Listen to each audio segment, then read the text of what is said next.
Best varicose wines చికిత్సనే పొందండి. నొప్పి లేని చికిత్స కోసం సంప్రదించండి ఎబిస్ హాస్పిటల్.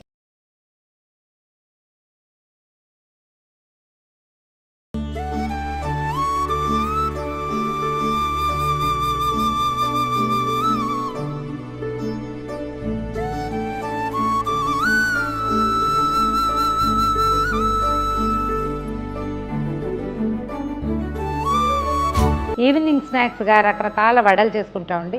మినపప్పు పిండి కనుక రుబ్బుంటే ఫ్రిడ్జ్లో సాయంత్రం మసాలా గారెలు వేసుకోవచ్చు, శనగపప్పుతో మసాలా వడలు వేసుకోవచ్చు, పెసరపప్పు పుణుకులో లేకపోతే పెసరపిండితోటి గారెలో వేసుకోవచ్చు. ఏదైనా ఒక వడ, ఒక చిన్న ఫ్రై ఐటెం చేసుకోవాలి అంటే రకరకాల పదార్థాలు ఆలోచిస్తాం. అందులో మనం సాధారణంగా ఆలోచించని అటుకులు కూడా ఉన్నాయి. అటుకులతోటి కూడా చక్కగా సింపుల్గా ఒక అరగంట నానితే చాలు, అరగంట కూడా పట్టదు, ఒక పావుగంట నానితే చాలు. అటుకులు కనుక ఉంటే పాత అటుకులు కొంచెం ముతగ్గా ఉండే అటుకులతోటి ఆ వడలు చాలా చక్కగా కుదురుతాయి, టేస్టీగా ఉంటాయి. ఎక్కువ ఇంగ్రీడియంట్స్ కూడా ఏం లేవు. జస్ట్ అటుకులు ఉండి ఓ 3-4 స్పూన్లు పెరుగు, ఓ 3 స్పూన్ల బియ్యపిండి ఉండి, ఓ ఉల్లిపాయ, కాస్త కొత్తిమీర ఉంటే చాలు, చక్కగా వడలు వేసేసుకోవచ్చు. ముతగ్గా ఉన్న అటుకులను తీసుకుని ముందు శుభ్రంగా నీటిలో వేసి కడిగేయండి. దీనికేం కొలతలు ఏం లేవు. మనకు కావాల్సిన క్వాంటిటీని బట్టి ఎన్ని కావాలి, ఎంతమంది ఉన్నాము అనే దాన్ని చూసుకుంటే పిల్లలకి ఈవినింగ్ స్నాక్ అయితే ఓ 2 కప్పులు వేస్తే సరిపోతుంది. ఓ పెద్ద కప్పుతోటి అటుకుల్ని మంచినీళ్ళు పోసి శుభ్రంగా బాగా 3-4 సార్లు కడిగేసి తర్వాత నీటిలో నుంచి తీసి పిండేసి పక్కన పెట్టుకోవాలి. ఏంటంటే తడి తగిలేసరికల్లా అటుకులు వచ్చేస్తాయి, చక్కగా తెల్లగా వస్తాయి. మేము ఎర్ర అటుకులు తీసుకున్నాము, రెడ్ పోహా అని దొరుకుతుంది. అది కాకపోతే మీరు మామూలు అటుకులు కూడా తీసుకోవచ్చు. ఈ పైనుండే ఇసుక దుమ్ము పోయేలాగా 2-3 సార్లు కడిగేసరికి మెత్తగా అయిపోతాయి. మనకి ఒక అరగంట 20 నిమిషాలు అలా ఉండగలిగేటట్టయితే ఇలా వదిలేసి వాటితో తర్వాత మనం పిండి కలిపేసుకుని వేసేసుకోవచ్చు. ఒకవేళ లేదు ఇప్పటికిప్పుడే మనం కడగ్గానే కనుక వడలు వేసేసుకోవాలంటే శుభ్రంగా మిక్సీ జార్లో వేసేయండి, ఇది మెత్తగా అయిపోతుంది. ఆ తర్వాత మిగిలినవి కలిపేసి వడలు ఒత్తేసుకోవచ్చు. మొత్తం నీరంతా పిండేసి మనం ఒక చిల్లుల పళ్ళల్లో వేసామనుకోండి, నీరు పోతుంది కానీ పూర్తిగా వదిలిపెట్టదు. అందుకని పిండితే ఎక్కువ బాగా క్రిస్ప్గా వస్తాయి అన్నమాట, తడి ఎక్కువ లేకుండా. ఒక పావుగంట సేపు మూత పెట్టి అట్టపెట్టి తర్వాత ఈ అటుకుల్ని మెత్తగా మనం గోధుమ పిండి ఎట్లా పిసుకుతాం అట్లా చేతి కొద్దీ పిసికేసేయండి బలంగా. ఇది మీ వల్ల కాదనుకుంటే ఇంకా మిక్సీయే, మన వల్ల అవుతుంది అనుకుంటే ఇలా చేయొచ్చు, బాగుంటుంది. దీంట్లో ఏంటంటే బైండింగ్ కోసం మనం ఏదైనా పిండి వేసుకోవాలి. బియ్యపిండి కానీ శనగపిండి కానీ వేసుకోవచ్చు. శనగపిండి వేస్తే ఏమో కలర్ బాగా వస్తాయి, మంచి గోల్డెన్ బ్రౌన్ కలర్ తొందరగా వచ్చేస్తుంది. బియ్యపిండి వేస్తే కొంచెం లేత రంగులో వస్తాయి. కాకపోతే శనగపిండి సూట్ అవుతుంది అవదు, కొంతమందికి సరిపోదు కదా, అలాంటి వాళ్ళు బియ్యపిండి వేసుకోవచ్చు. ఈ కప్పు అటుకులకి ఒక 3 టీ స్పూన్ల బియ్యపిండి వేస్తున్నాను. పిండి ఈవెన్గా కలిపేయండి. తర్వాత 1 టీ స్పూను జీలకర్ర, ఒక 4 పచ్చిమిరపకాయలు, అల్లం, పచ్చిమిర్చి, జీలకర్ర ఒక మాట దంచేసి వేసుకోవచ్చు. డైరెక్ట్గా ముక్కలు, ఇది పెద్దవాళ్ళ కోసం కదా, ఇట్లా ముక్కలు. ఒకవేళ చిన్నపిల్లలు ఉంటే ఊరికి కొంచెం అల్లం పచ్చిమిర్చి వాసనకి 2 దంచి వేయండి, కనపడకుండా కలిసిపోతాయి. తర్వాత కొంచెం అల్లం ముక్కలు. ఇది ఈవినింగ్ స్నాక్గా బాగుంటుందండి. అంటే డీప్ ఫ్రై ఐటమ్స్ అంత హెల్దీ కాదు కదా అని చాలామందికి ఒక ప్రశ్న ఉంటుంది. నిజమే, కానీ మనం డీప్ ఫ్రైలు అవి తినకుండా ఎక్కడ ఉంటాము?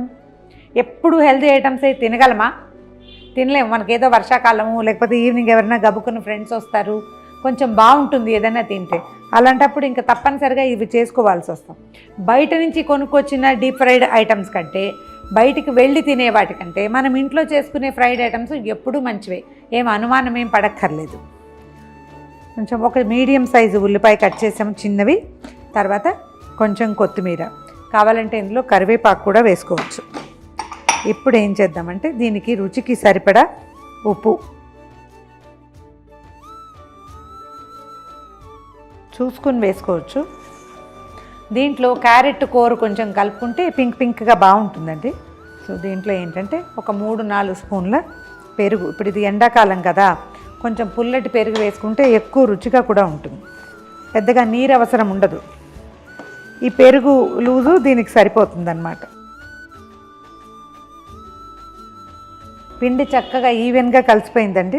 పిండి కలిపి పక్కన పెట్టుకుని స్టవ్ మీద ఒక మూకుడు పెట్టుకుని నూనె పోసుకోవటం. తర్వాత ఈ పిండిని మనం చిన్న చిన్న వడలాగా తట్టి నూనెలో వేసుకోవటమే.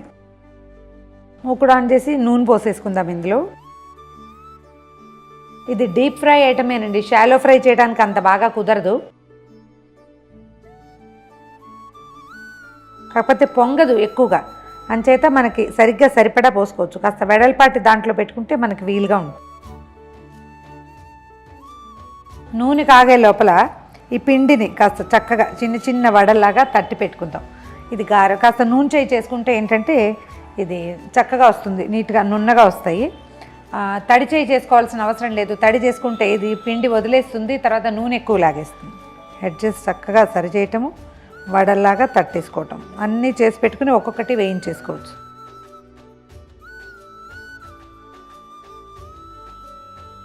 నూనె కాగిపోయింది, అటుకుల వడలు వేసేద్దాం. అయితే వీటిని వేయగానే కదపకూడదు, కొంచెం దూరం దూరంగా వేసుకోవాలి.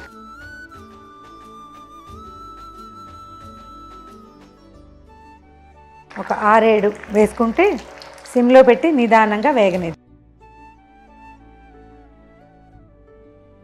ఈ పొగ ఆగే వరకు ముట్టుకోవద్దు, పొగ ఆగిన తర్వాత అప్పుడు కదిపితే సరిపోతుంది. మామూలు వడగలకి ఈ అటుకుల వడలకి ఒక చిన్న తేడా ఉంది, ఇది కొంచెం ఎక్కువ టైం తీసుకుంటుంది. నిదానంగా వేయించకపోతే లోపల క్రిస్ప్గా ఉండదు. శనగపప్పు వడలు అయితే క్షణాల్లో వచ్చేస్తాయి, దీనికి కొంచెం టైం పడుతుంది. వేగిపోయినాయి చూడండి. మనకి వేగిన గుర్తు ఏంటంటే అవి చక్కగా స్విమ్ చేస్తుంటాయి నూనెలో. స్విమ్మింగ్ స్టేజ్కి వచ్చినాయంటే తీసేయటమే. ఇంకా కొంచెం ముదురు రంగు కావాలి, ఇంకా క్రిస్ప్గా ఉండాలంటే మరి కాసేపు అట్టు పెట్టాలి, కానీ లేకపోతే అవసరం లేదు. చూడండి,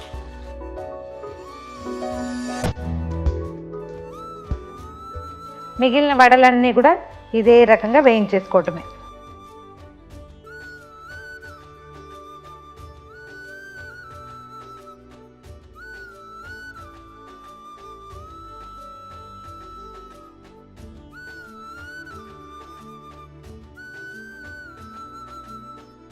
ఇదిగోండి మన కరకరలాడే అటుకుల వడలు, చూద్దాం ఎలా క్రిస్ప్గా ఉన్నాయో.